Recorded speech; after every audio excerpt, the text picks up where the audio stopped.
Bun venit la un episod de Minecraft Pocket Edition. Și acum va trebui să facem o poțiune de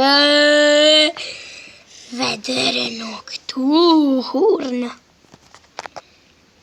Da?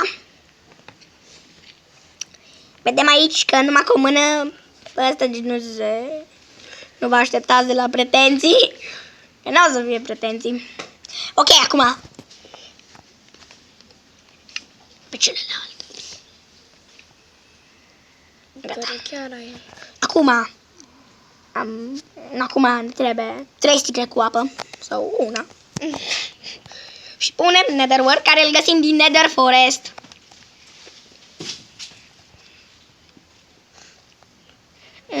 Așteptăm.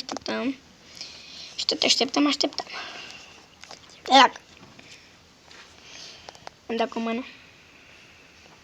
Uite ce urât ești. Acum vedem că s-a făcut hour potion.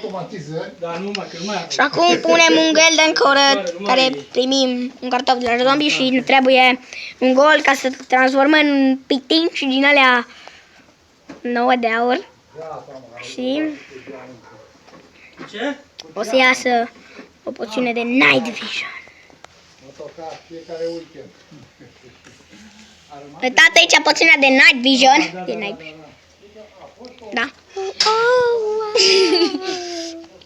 No, cam atât ca acest episod de Minecraft. Ciao.